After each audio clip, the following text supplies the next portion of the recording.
সুপ্ৰভাত বন্ধু বান্ধৱীসকল, আপোনালোকৰ সকলো ভালে চাগে। মোৰ ভিডিঅ'লৈ পুনৰবাৰ স্বাগতম জনাইছোঁ। আজি দিনটো কি কৰোঁ তাকে অলপমান দেখুৱাই দিম বুলি ভাবিলোঁ। বলক ভিডিঅ'টো মাজলৈ সোমাই যাওঁ। কিনো কৰোঁ আপোনাক দেখুৱাই দিম। বাৰীখন দেখিছেনে বাৰু? গোটেই বাৰীখনে পাতে নধৰা হৈ গৈছে, দেখিছে? এইফালে শুই উঠি তুচকখনো মই মেলি ল'লোঁ, আৰু এইফালে গোটেইখন আমাৰ জেৰুৱাখন পুৰণা হৈ গৈছিলে। আৰু জেৰুৱাখন দুবছৰ দিন থাকে, আৰু জেৰুৱাবিলাক কেনেবাকৈ পুৰণা হৈ যায়, ভাঙি যায়, আকৌ নতুনকৈ দিবলগীয়া হ'ল। আৰু কল এথোক কেৰকেটোৱাই খাইছে, তাকে চাবলৈ যাওঁ। বাৰীৰ ভিতৰত লাগি আছে, কল কাটিবলৈ আহিলোঁ বাৰীত। জাহাজী কল হয়, এথোক পাৰিছিলোঁ আজি অলপ দিন হৈ গ'ল।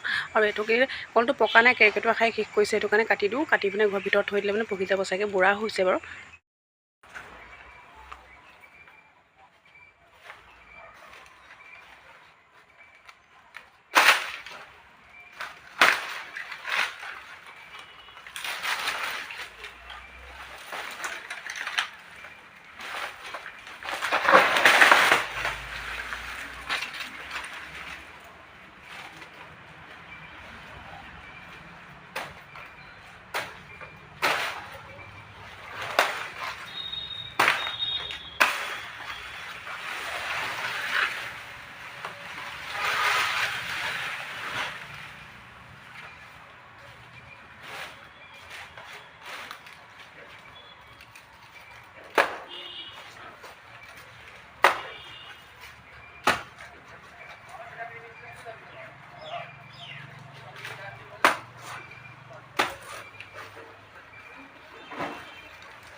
কলৰ থোকটো কাটি আনিলোঁ, কাটি পিনে দুৱাৰমুখতে এনেকৈ লৈ পিনে আশীকেইটা কাটি ল'ম বুলি ভাবিলোঁ। এনেকৈ কাটি লৈছোঁ আশীকেইটা।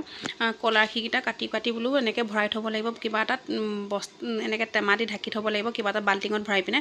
কিয়নো পকিলে গছৰ পৰা পাৰিম বুলি ভাবিছিলোঁ, কিন্তু গছত পকিব দিব নোৱাৰিলোঁ, কেৰকেটোৱা খাই আছে, সেইটো কাৰণে কাটি আনিলোঁ। কল থোক বুঢ়া হ'ল বাৰু। আৰু আগতো এথোক পাৰিলোঁ, সেইথোকো সেনেকৈ কেৰকেটোৱা খোৱাৰ কাৰণে কেৰকেটোৱা 4-5টামান খাই দিলে, তেতিয়া দেখিছোঁ।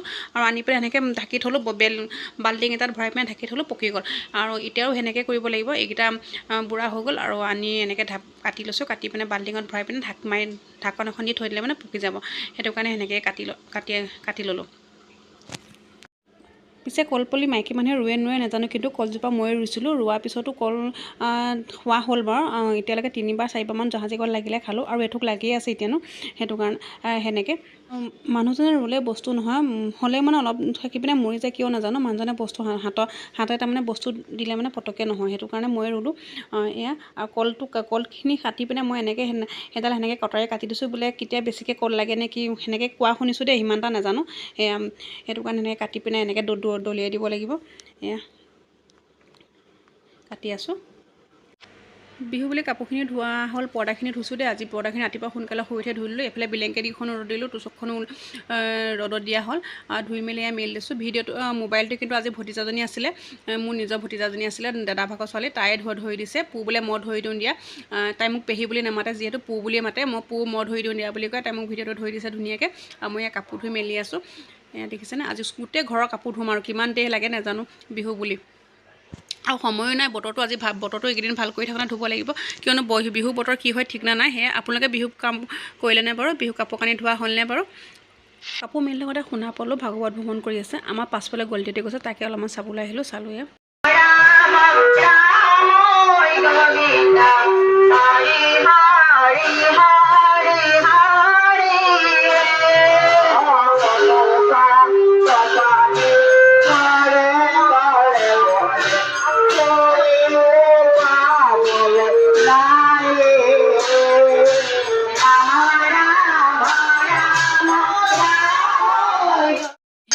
দেখিছেনে বিহু কাপোৰ কিমান ধোৱা হ'ল। আজি ধুই বিহু কাপোৰ শেষ কৰিলোঁ বাৰু দেই।